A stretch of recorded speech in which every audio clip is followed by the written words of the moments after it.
justamente en esta clase. Bueno, ahora sí. Ahora sí, sí, ya estamos grabando. Este, bueno, no sé por qué también hacer un cartel que se iban a eliminar algunas personas antes de empezar a grabar. No sé, parece que lo está segregando, lo está, qué sé yo. Máxima parece que uno de los que ha tenido que entrar de vuelta. Eh, bueno, che, hablando en serio, ¿nadie enfermo? O sea, nadie que ustedes conozcan enfermo en su cuadra, nadie enfermo en su cuadra, en la cercanía. No. No, En mi solo yo. barrio sí. ¿Dónde? Epa, no, profe. A ver, ¿alguien ha dicho que en el barrio sí? Yo, Mansur. Ah, Mansur. La vuelta de mi casa había dos casos y ahora al frente de mi casa creo que hay otro. Qué macana. Y Bueno, además estoy a la par de la Astenia, que ahí ya había 9 casos, creo. sí, sí, sí, sí. Bueno, ya sabes, no salgas, salí lo mínimo indispensable y siempre este, con todas las Pero precauciones. largo de mi casa. Yo Con tengo que tener. precaución. Y las precauciones son siempre salir con barbijo y cuando uno vuelva, digamos, se echa agua con lavandina, tiene un trapito con agua con lavandina donde le pasa al calzado con el cual ha salido o guarda un calzado para salir. Yo, por ejemplo, en la salida tengo la zapatilla para salir. Entonces, cuando salgo, estoy por salir, dejo el calzado que tengo en la casa, lo dejo ahí afuera, en la puertita, me pongo el calzado para salir y salgo. O sea, hago lo que tengo que hacer, cuando vuelvo, ese calzado se queda ahí en la entrada y entro al resto de la casa con el calzado que yo ya tenía de antes. Este, y siempre el barbijo y tratar de mantener la distancia. Tratar de mantener la distancia y no hace cosas riesgosas e innecesarias. Como, me voy a juntar con los changos porque hace rato que no los veo, así que bueno, parece que por lo menos no, por ahora no, ahora no toca a nosotros. Ustedes han visto ya la noticia de cómo está la gente en Buenos Aires, bueno, le llegó el momento a Tucumán. Así que, y, bueno, esperemos que no les toque a ninguno, que no nos toque a nadie más. Este, empecemos, digamos, con lo que quería dar. Primero vamos a hacerle una recorrida de qué es lo que vamos a ver esta parte. Este segundo cuatrimestre vamos a ver muchas cosas, digo yo. Vamos a ver muchas cosas, pero tenemos que ver, espera un momento, a ver cómo era esto. Hay dos temas que tenemos que ver en en este segundo cuatrimestre. Son justamente los temas más importantes que tiene la parte de física.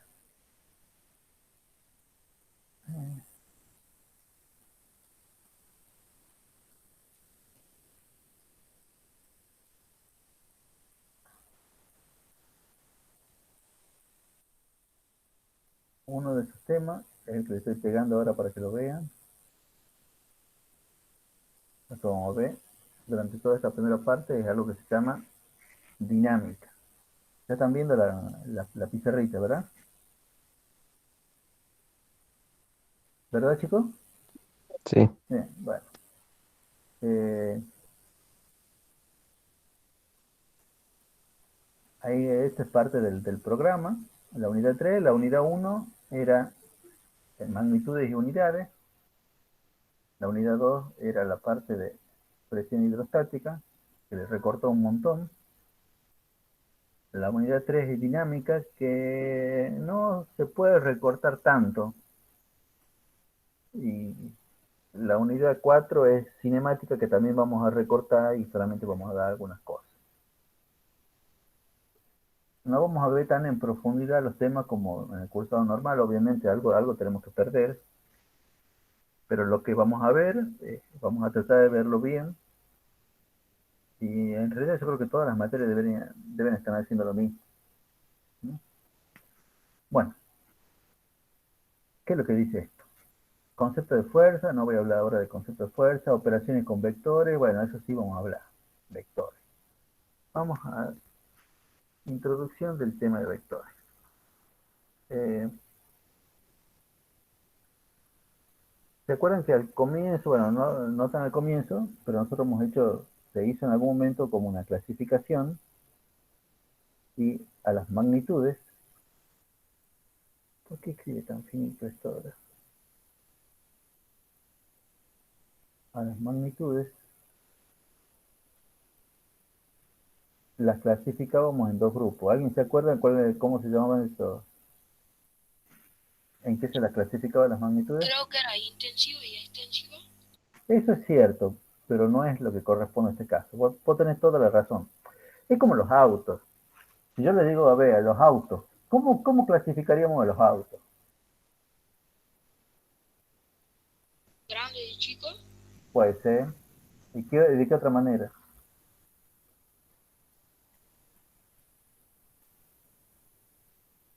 Más rápido, más Por lento. épocas. Por época. ¿Cómo le dicen eso de época? Por año, por modelo. Ah, por modelo. Un año 2015, un auto 2015, un auto 2016. ¿De qué otra manera lo podemos clasificar los autos? Por el tipo de carrocería. ¿Y sería cómo?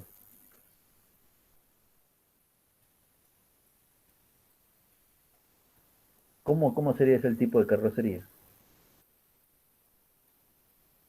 Profe, podría ser por el número de motor. ¿Por qué? Sí, 1.4, 1.5. Ah, por la cilindrada.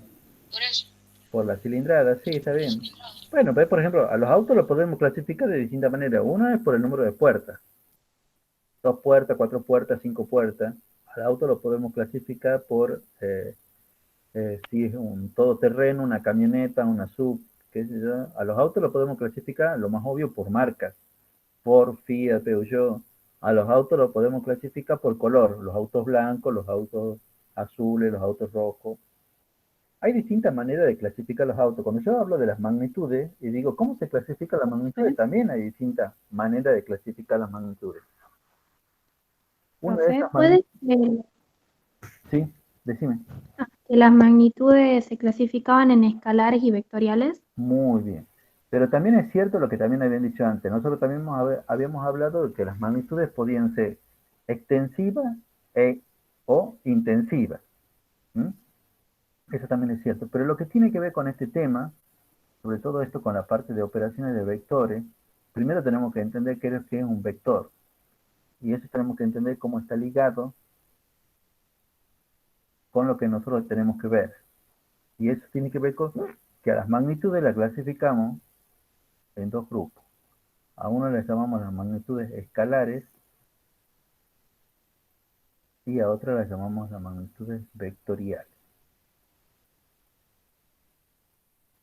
Rápido repaso. Las magnitudes escalares eran aquellas que eran completamente determinadas con el valor numérico más la unidad. Ejemplo de eso es, por ejemplo, el tiempo. Yo siempre digo 10 minutos. 10 era el valor numérico y minuto la unidad. O la masa. Digo, 2 kilogramos. 2 el valor numérico y kilogramo la unidad. Sin embargo, hay otras magnitudes que son justamente las que tienen que ver con las que nosotros vamos a empezar a trabajar ahora, que en realidad ya venimos trabajando con eso, pero en versiones sencillas están las magnitudes vectoriales. Magnitudes vectoriales, para que queden completamente determinados, necesitamos el valor numérico y la unidad. Ustedes dirán, bueno, es lo mismo que el otro. Bueno, no, es que necesitamos más cosas. ¿Y la fuerza? No, es un ejemplo la fuerza. El valor numérico y la unidad, y necesitamos además la dirección y el sentido. A estas dos cosas, al valor numérico y a la unidad, cuando estamos hablando de una magnitud vectorial, le llamamos el módulo de la magnitud vectorial. Y la dirección y el sentido dentro de todo nos dan el para dónde.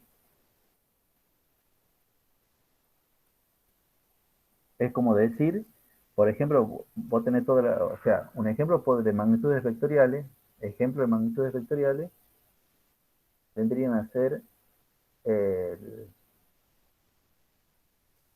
la velocidad. La velocidad, y podríamos hablar de una velocidad, por ejemplo, de un auto de 80 kilómetros por hora, de vuelta, 80, el valor numérico, y kilómetros por hora, la unidad. Y esos 80 kilómetros por hora vienen a ser como el módulo de la velocidad. Pero la velocidad también tiene un para dónde. Vos te podés mover a 80 kilómetros por hora hacia el norte, hacia el sur, hacia el este, hacia el oeste, ese tipo de cosas. Sí, una cosa ya, bastan, dejen de estar escribiendo tonteras ahí. Deben tener un montón de grupos de WhatsApp donde ustedes pueden escribir tonteras. Porque yo intento leerlo porque si me están preguntando algo interesante. Y Lautaro, a vos te digo, Lautaro Carrizo, deja de escribir macana. ¿Mm? Bueno,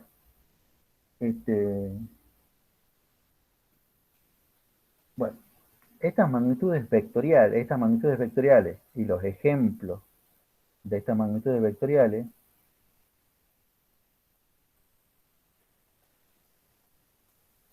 ¿por qué lo has hecho como más finito este? Dentro de estos ejemplos, el que más vamos a utilizar, justamente hoy vamos a hablar mucho, es la fuerza. Ya hemos dado hace rato el ejemplo de la velocidad, y podemos nombrar obviamente otras cosas más como la aceleración, como esto que lo otro, pero en realidad son cosas que ustedes por el momento no manejan. Bien, Pacheco ahí preguntando acerca de cuál es la diferencia entre dirección y sentido. El para dónde de la velocidad podría ser la velocidad constante o si alterna. No, no, no. El para dónde, por ejemplo, si yo digo 80 kilómetros por hora hacia el norte me da el para dónde. O imagínate que ustedes tienen, qué sé yo, sobre el escritorio una goma de borrar. Y que yo le digo, bueno, muévala 10 centímetros. Y ustedes me dicen, bueno, la muevo 10 centímetros, pero ¿para dónde? Para adelante, para atrás, para la derecha, para la izquierda, para arriba. A eso vuelto en el para dónde. Y le voy a explicar una diferencia entre a qué se llama dirección y a qué se llama sentido.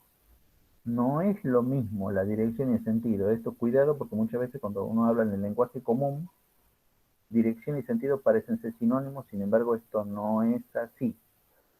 Por ejemplo, antes de decir el por ejemplo, le voy a dar unos tips. Debe decir, dada una dirección, existen dos sentidos posibles.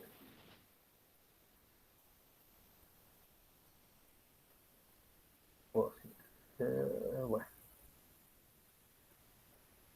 Por ejemplo, ahora sí se lo voy a hacer el ejemplo.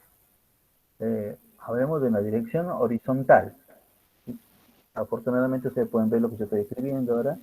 Yo voy a dibujar una línea horizontal.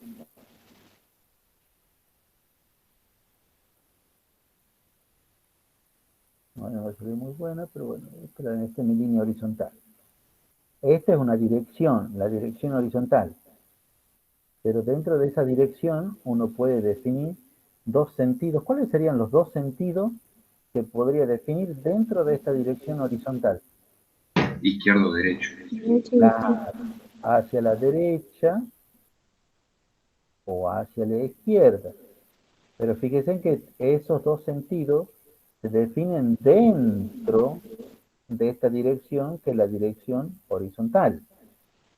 Yo tendría otra dirección, yo voy a dar, por ejemplo, la dirección vertical. Yo no puedo decir derecha o izquierda, porque acá en esta dirección vertical no tiene sentido hablar de derecha e izquierda. Cuando hablamos de una dirección vertical, los sentidos, ¿cómo se llamarían los sentidos? ¿O cuáles serían los sentidos posibles? Arriba y abajo. Para arriba o para abajo. Bueno, exactamente, esa es la idea.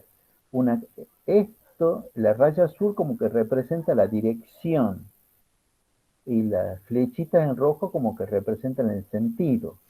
Los sentidos se definen dentro de una dirección, por eso dice acá arriba, dada una dirección, existen dos sentidos posibles. También obviamente lo mismo se puede hacer con una recta que está inclinada. La dirección siempre se representa con una recta, pero no con flechitas dentro de esa recta. Dentro de esa dirección, que está dada por esta recta inclinada, hay dos sentidos posibles. Uno que va como para arriba, pero dentro de la misma recta, y uno que va, no es vertical hacia abajo, pero es como moviéndose hacia arriba por la recta, y otro vendría así como moviéndose para abajo. Esto no tiene un nombre definido estos sentidos, pero ya están viendo que el primer ejemplo sí tienen unos nombres bien definidos, para la derecha o para la izquierda. Lo mismo la vertical, para arriba o para abajo. ¿Mm? Esa es la diferencia entre lo que es la dirección y esto que son los sentidos. A ver, le pongamos esto, pongamos nombre, estos son los sentidos entonces. Y el azul será la dirección. ¿Mm? Este azul también es la dirección y obviamente los rojos también son los sentidos.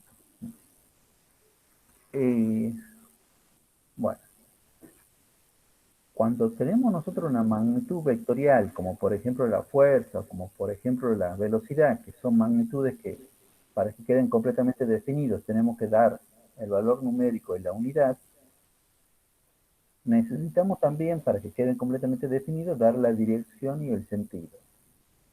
Que eso es lo que determina el para dónde va a estar de alguna manera apuntando. No estoy hablando con palabras muy técnicas, sino estoy hablando más que nada como para que me entiendan. Para dónde como que apunta tanto la fuerza como la velocidad. Pero esto se puede hacer de manera muy gráfica con otro elemento, que es el vector. El vector no es la definición, pero el vector me sirve para representar magnitudes vectoriales. Es más, para eso se lo inventa. Me sirve para representar magnitudes vectoriales. De tal manera que, por ejemplo, yo puedo agarrar y dibujar una especie de, qué sé yo, hago de cuenta que, bueno, a ver, supongamos que esta es la superficie de una mesa, y sobre esa mesa yo tengo una cajita, y sobre esa cajita, digamos que quiero representar de alguna manera la fuerza que se le estoy aplicando a un cuerpo. Bueno, yo con esta flechita, poniendo esto nomás tal y cual como lo he dibujado ahora, uno puede dar a entender cómo está actuando esa fuerza, ¿sí? Que sería, esto lo voy a llamar la fuerza F1, que sería distinto si sobre este mismo cuerpo está actuando a la vez otra fuerza, que yo en este caso le voy a llamar F2. El vector me sirve a mí para representar una magnitud vectorial. Y hay diversas interpretaciones de a qué le vamos a llamar el vector. Primero que nada, el vector es una herramienta matemática. Entonces tendríamos que preguntarle más que nada a los matemáticos qué es un vector y toda una historia, pero en realidad, como estamos en la clase de física, yo le voy a decir, bueno, yo le voy a contar para qué lo utilizamos en física a esta herramienta matemática. Primero que nada, al vector lo podemos representar o podemos decir, transmitir la idea de qué es un vector, podemos transmitir la idea en forma gráfica o en forma analítica. En forma gráfica, el vector es como básicamente una flechita. Que ya lo están viendo, justamente tiene que ver con los ejemplos estos que yo les decía acá, ¿no? Dentro, dibujemos entonces un vector. Más que nada hablemos de los elementos del vector. ¿Qué pasa? Hablamos de eso. Elemento de un vector. Eso muchas veces se lo confunde con los elementos de un sistema de referencia. Espero que ustedes no los confundan. Pero estos son los elementos de un vector. Todo vector tiene un origen, un punto del cual nace, que es el comienzo de la flecha. Todo vector tiene un extremo, que es el punto donde termina. No quiero dibujar el extremo sin antes dibujar el vector, porque si no después no lo voy a hacer coincidir. Este es el extremo, el punto donde termina.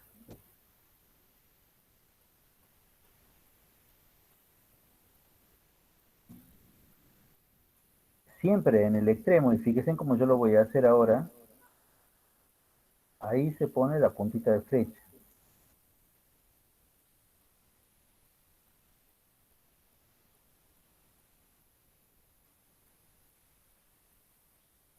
Ese es el extremo, el lugar donde termina el vector. Todo vector tiene una dirección, que es la dirección de la recta que lo contiene.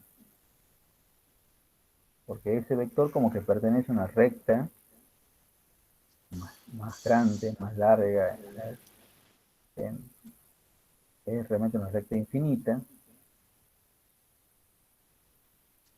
Y todo vector tiene un sentido que está indicado por la punta de flecha. El sentido no es la punta de flecha. La punta de flecha me indica el sentido del vector. A la vez, desde el origen hasta el extremo, eso me determina una longitud, o si quieren decirlo de alguna manera, el largo del vector. Y el largo del vector tiene que ver con el módulo del vector.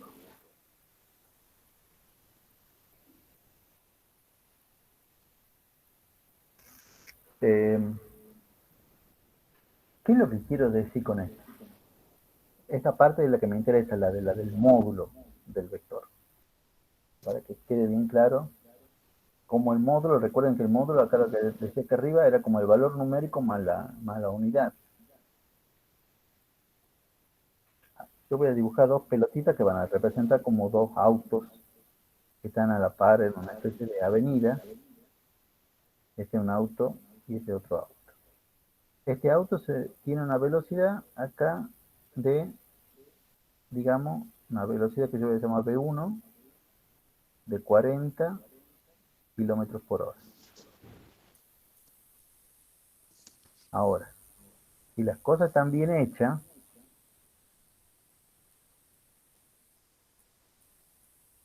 este auto V2, este auto, otro auto que tiene otra velocidad que yo voy a llamar V2, tiene una velocidad de 80 kilómetros por hora. ¿Y por qué yo digo que sí está bien hecho? Porque si la longitud del vector tiene que ver con el módulo del vector, y el módulo del vector tenía que ver con el valor numérico, entonces fíjense en que supuestamente, bueno, esto es más o menos ojo, supuestamente la longitud de este vector que representa una velocidad de 80 kilómetros por hora es más o menos como el doble de la longitud de este vector que representa algo, una velocidad de 40 kilómetros por hora.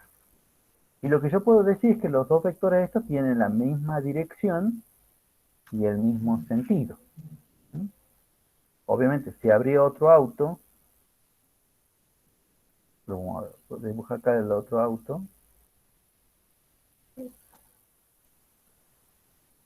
que también tenía una velocidad de...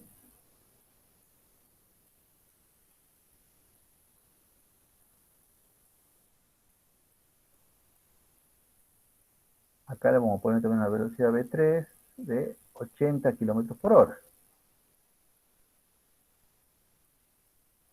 Y fíjense en que la velocidad 1 y la velocidad 3 tienen la misma dirección, pero tienen distintos sentidos. Este va para la derecha y este va para la izquierda. En cambio, entre la velocidad V1 y V2, estas dos tienen la misma dirección y el mismo sentido. También podrían tener direcciones perpendiculares entre sí o que formen algún tipo de ángulo. ¿Hay que poner el punto de origen o no es necesario? Ya vamos a aclarar esto, ¿no? Depende en general de qué estemos hablando. Yo en general, por lo menos, no hago una cosa así. No hago una cosa así. Siempre es como que lo hago una pequeña como pelotita y ahí, ¿ya? Lo que quiero que entiendan bien es sobre todo lo del final. Acá lo voy a hacer más grande. El vector termina acá, donde termina la punta de flecha. O sea que la longitud se la saca desde ese punto hasta el punto del origen. Eso es lo que determina la longitud del vector, el módulo del vector. El vector no termina acá. Bueno, están viendo, a ver, lo voy a hacer con otro color. El vector no termina acá. Donde empieza la flecha, ahí no. Ahí mal. Ahí no termina el vector. Acá sí termina, donde termina la punta de flecha. Obviamente que esto sea el doble, que estos 80 kilómetros por hora sea el doble de 40, y está representado con el vector de doble de longitud, va a tener sentido cuando lo hagamos esto a escala. Pero ustedes, bueno, afortunadamente ya seguramente ya vienen haciendo varios dibujos a escala, especialmente en dibujo, entonces me están entendiendo lo que yo estoy queriendo decir con esto, de que esto tiene sentido cuando se dibujan las cosas a escala. Bueno, sí, a ver, ¿qué más que decir el programa? Ah, bueno, tenemos que hacer operación. Bueno.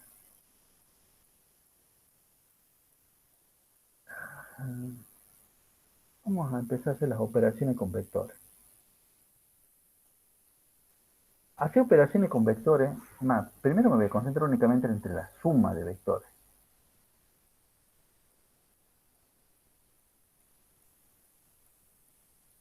Suma de vectores. Yo lo voy a hacer con un ejemplo, que voy a sumar fuerzas. Pero en realidad también podría sumar velocidades, o sumar cualquier otro vector, o sumar vectores directamente desde el punto de vista matemático. Pero yo quiero que entiendan ustedes cuál es el concepto de sumar fuerza. Para eso lo voy a hacer con un ejemplo.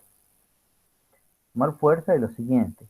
De vuelta nos imaginemos que tenemos una mesa y sobre esa mesa hay una... No lo voy a dibujar ni siquiera la superficie de la mesa, pero digamos sobre esa mesa hay una cajita. Esta es la cajita que está acá. Sobre esa cajita están actuando dos fuerzas. Sobre esa cajita hay un señor que está tirando de la cajita con una fuerza horizontal, que yo llamo F1, de 4 newtons, y otro señor que tira de la misma cajita con una fuerza también horizontal, con una fuerza F2 de 3 newtons. Sumar esa fuerza implica reemplazar a estas dos fuerzas que están actuando sobre la cajita por una única fuerza que produzca el mismo efecto que las otras dos fuerzas actuando juntos. Entonces, ¿qué es lo que le dice a usted? No, esas fuerzas no son la gravedad, Luciano. Acá estamos hablando,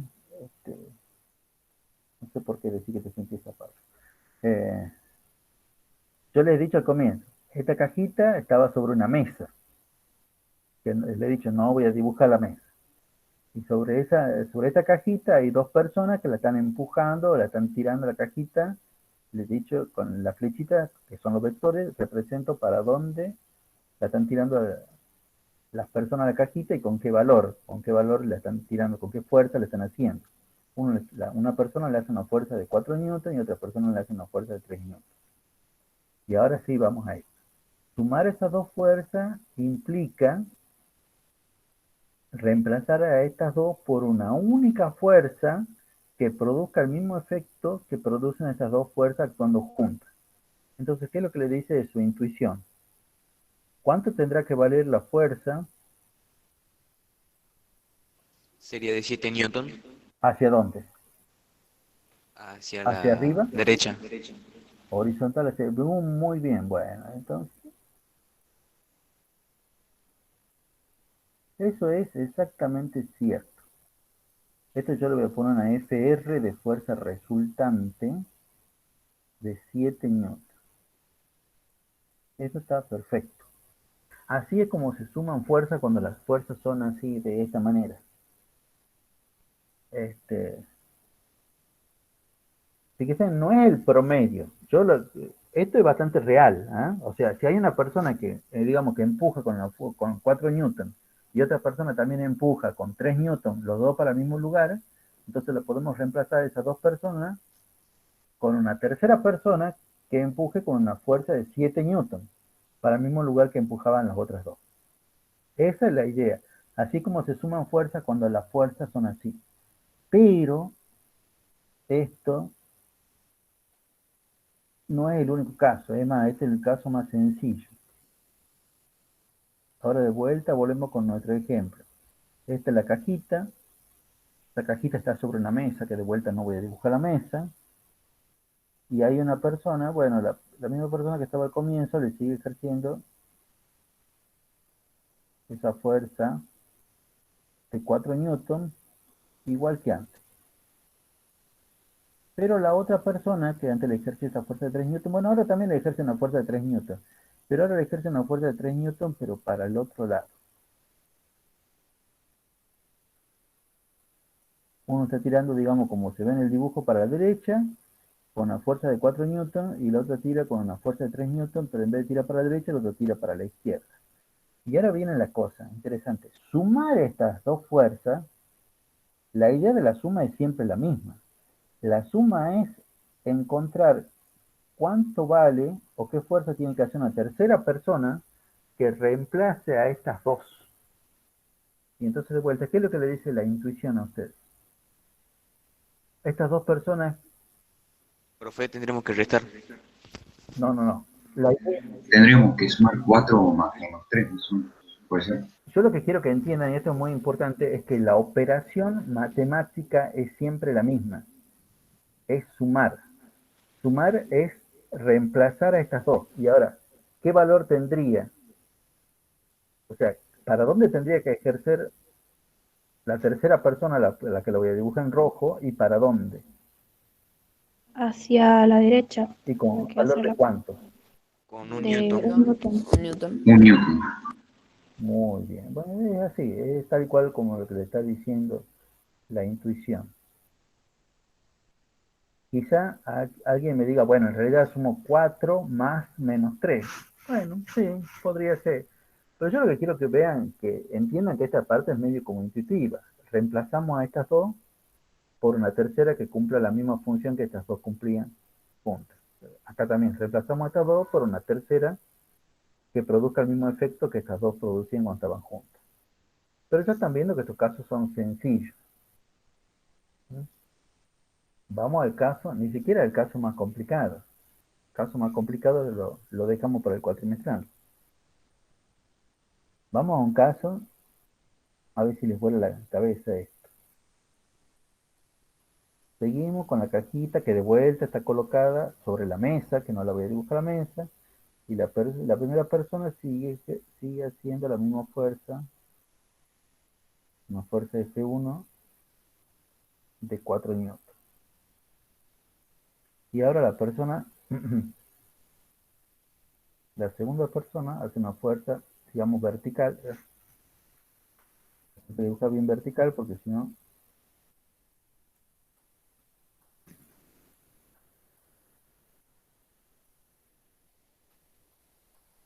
Una fuerza vertical de 3 newtons.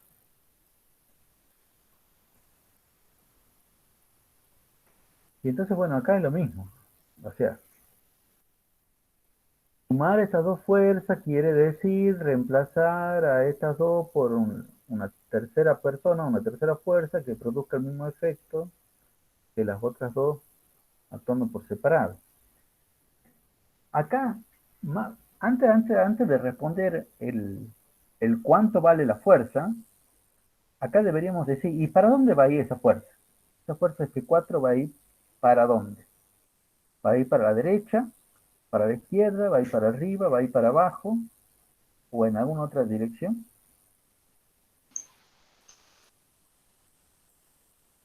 ¿Qué pasó? Se encalló ahora, ¿eh? Iría en diagonal. Iría en diagonal a 45 grados.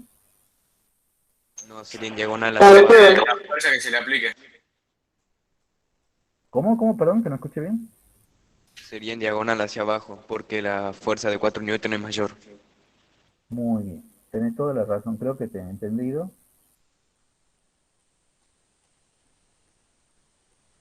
Es como que eso tiene que ver con la fuerza de 3. Es como que eso tiene que ver con la fuerza de 3. Pero para que vaya hacia abajo, la fuerza de 3 newton no tendría que estar ejerciendo fuerza hacia abajo. No. Quizá el ejemplo no es del más afortunado.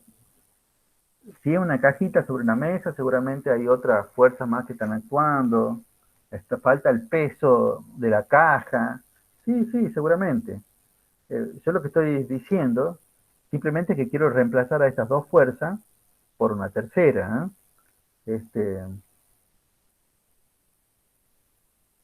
Lo que me pareció muy interesante fue que alguien se dio cuenta que no podía ser 45 grados porque la fuerza de 4 newtons era más grande, obviamente, que la de 3. Pero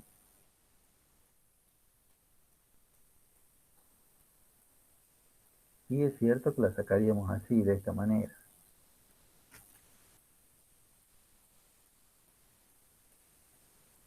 Qué complicado. Hay días que dibujo bien y hay días que dibujo malísimamente mal con este lápiz.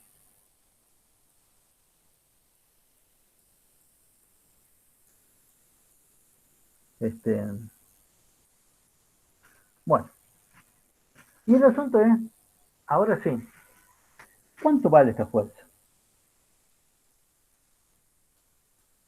Sigue valiendo 7 newton. No. 1. No, Menos 1. tampoco.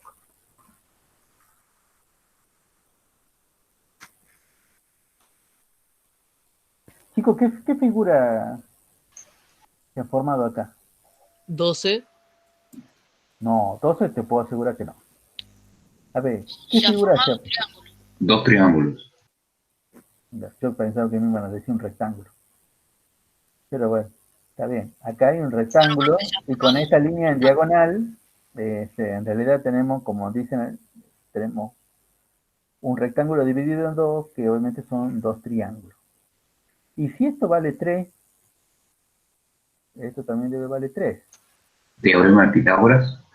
Ah, mira vos. ¿Qué es lo que dijo el famoso Pitágoras? El cuadrado de los catetos, la suma del cuadrado de los catetos igual al cuadrado de la hipotenusa. ¿Y entonces cuánto valdrá esto entonces?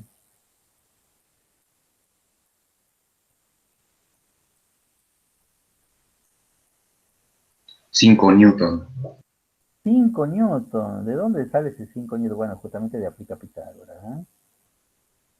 Porque 3 al cuadrado, esto es 9, 4 al cuadrado, estos son 16, 16 más 9 son 25. Y la raíz cuadrada de 25, esto me da el 5, esto que está por acá, ¿no? Entonces, bueno,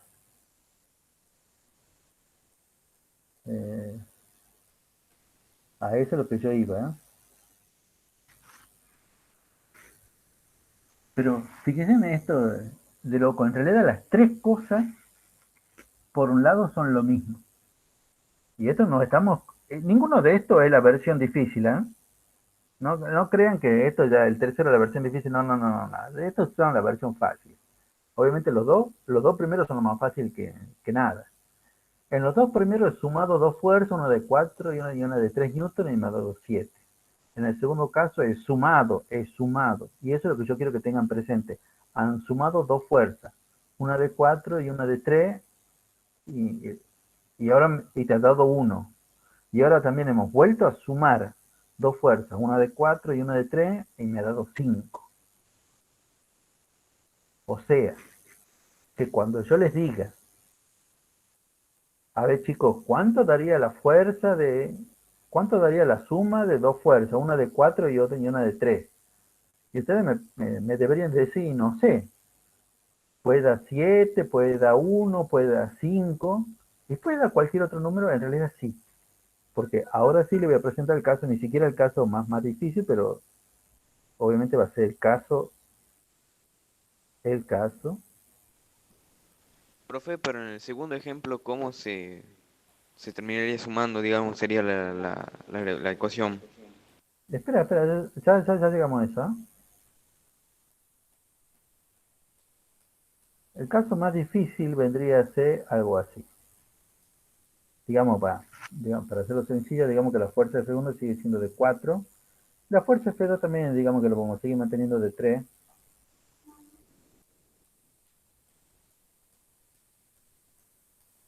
Esta va a ser de 3 newton. Pero ahora vamos a decir que el ángulo entre ellas dos es, por ejemplo, 30 grados.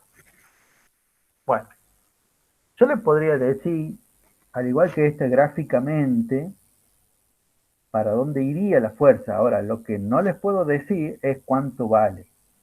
Acá con estos números sencillitos uno sabe cuánto vale, pero además aplicando Pitágoras uno le puede sacar con un poquito de cálculo. Sacar la fuerza resultante acá, tengo que hacer muchos cálculos como para decirle cuánto vale la fuerza resultante. No lo puedo sacar así nomás. Pero sin embargo tengo una idea, y esto es lo que yo quiero que por lo menos entiendan por el momento, la idea, el para dónde, cómo sería la fuerza resultante de esta. Es realmente una extrapolación de esta idea. Yo podría decir, es como decir, fíjense chicos, acá teníamos la fuerza de 4, por acá, tenemos la fuerza de 3 por acá, que es muy parecido a este 4 y este 3, que antes me formaban como un rectángulo. ¿Por qué? Porque estas dos fuerzas eran en sí perpendiculares, formaban un ángulo de 90 grados, pero ahora no forma un ángulo de 90 grados, ahora forma un ángulo de 30 grados. Bueno, entonces mi rectángulo como que se va a deformar y me va a quedar una cosa. Paralelogramo. Ah, exactamente, ese es el nombre. Ese es el nombre correcto. Me va a quedar ahí un paralelogramo. Y esta va a ser la fuerza resultante. Digamos que también podríamos hacer las cosas a escala, y si la hago a escala y mido bien los 30 grados, entonces haciendo a escala podremos, midiendo después cuánto mide de la longitud de esto, podría decirle cuál es el resultado de cuánto vale esto. Pero en general, acá ya lo hacemos analíticamente, ya vamos a ver también qué quiere decir hacer las cosas analíticamente, pero así como se hace. A ver, y con respecto a lo que me han dicho, yo lo que quiero que entiendan es, porque esto es medio como el resumen.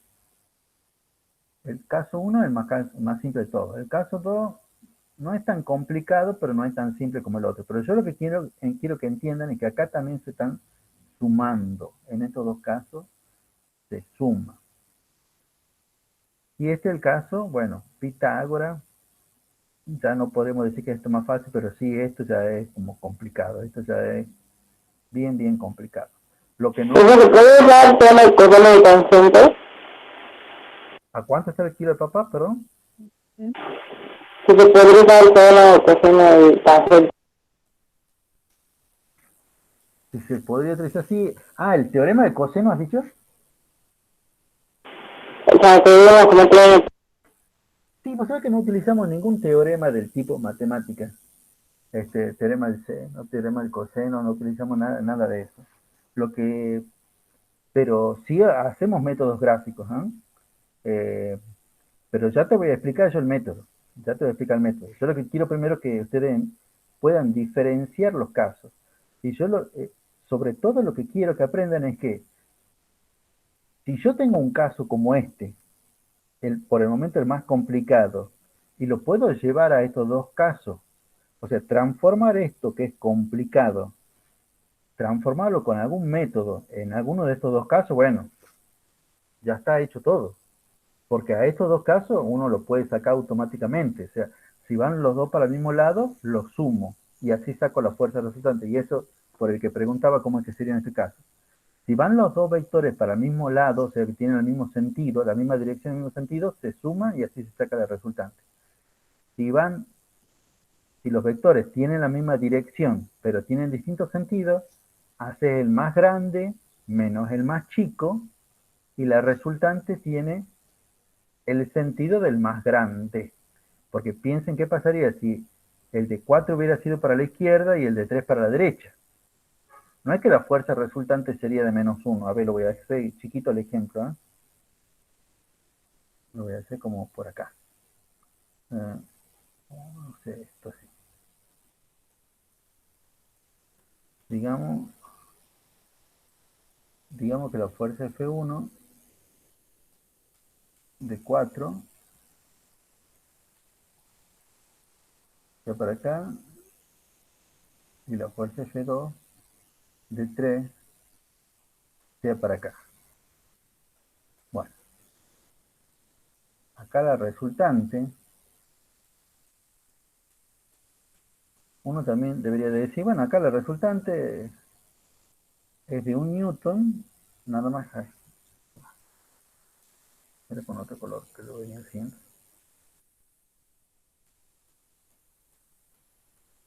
Acá la fuerza resultante también es de 1 Newton, nada más que va para la izquierda. O sea, es el más grande menos el más chico y va en el sentido del más grande. Eso vendría a ser como la regla. En cambio acá, si los dos tienen el mismo sentido, la sumas a la fuerza, o sea, lo sumas los dos números y van en el mismo sentido que tienen los dos vectores. Si tienen sentido contrario, hace el más grande menos el más chico, sea cual sea el más grande menos el más chico, ya sea, fíjense que acá apunta para la derecha y acá apunta para la izquierda, y la resultante va en el sentido del más grande.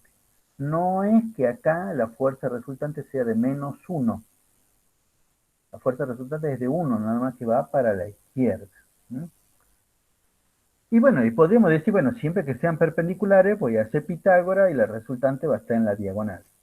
Y si ya son cosas extrañas, y bueno, si ya son cosas extrañas, lo que hacemos es lo siguiente. Cuando sean cosas extrañas, vamos a transformar esto, que es lo complicado, en alguna de estas dos versiones, que son los casos sencillos.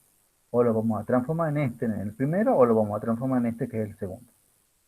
Entonces, en realidad, como a este nunca lo resolvemos, porque lo transformamos en casos que sean sencillos.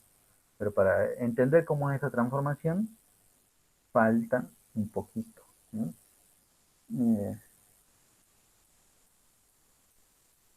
Te voy a explicar un poquito cómo es la resta en los dos casos, cómo es la resta de vectores.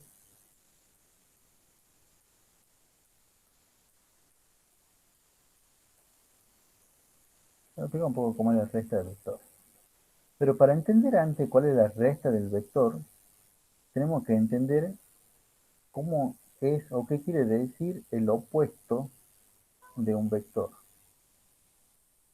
¿Qué se le llama el opuesto de un vector? Bueno, si yo tengo un vector que yo voy a llamar A, Este vector es mi vector A. Hay otro vector que tiene la misma dirección, que tiene el mismo módulo, nada más que tiene sentido contrario. A eso le llamamos el opuesto de A. O sea, básicamente que va para el otro lado. ¿Mm? Y el opuesto de A le llamamos menos A. No es que sea el negativo, es el opuesto. El opuesto, ¿eh? Le he puesto acá como debajo, como para que se vea bien que tiene la misma longitud. Es más, podría estar dibujado en cualquier otro lugar. Pero, por ejemplo, este vector nunca puede ser el opuesto de este otro. Por dos razones. Pero la razón más fundamental es que no tienen la misma dirección, no están en la misma dirección. Más allá que uno tenía una dimensión, o sea, no eran exactamente del mismo, no eran exactamente de la misma longitud. ¿Sí? Pero fíjense en que estos dos vectores no tienen la misma dirección, uno apunta para un lado y bueno, o sea, este tiene esta dirección que tiene que ver con esta recta y este tiene esta otra. Así que seguro estos no podían ser el opuesto. Entonces, yo lo que quiero decir es que de vuelta, restar dos vectores, y con fuerza no tiene mucho sentido restar fuerzas, porque en física nunca hacemos la resta de fuerza. Pero bueno, yo le voy a explicar a ver con qué, bueno. Se voy a llamar los vectores A y B, ¿no? Pero por ejemplo, si yo tengo el vector A y por otro lado tengo el vector B, yo quiero restar, primero tengo que definir quién voy a restar, A menos B o B menos A. Bueno, supongamos que yo quiera, que yo diga, bueno, yo quiero encontrar un vector C, otro vector C, que sea el vector A menos el vector B. Bueno, yo lo que les quiero decir es que en realidad nosotros lo vamos a hacer así. A ese vector C lo vamos a encontrar como el vector A sumado con el opuesto del vector B. Fíjense, este menos B es el opuesto de B. Entonces, en vez de restar un número, yo le voy a sumar el opuesto. Bueno, perdón, no es un número. En vez de restar un vector, yo le voy a sumar el opuesto. Bueno, León, debe tener en cuenta lo que vos me estás diciendo y lo vamos a terminar acá nomás. Además, tenés toda la razón, ya hemos llegado al... ya se está cumpliendo la hora.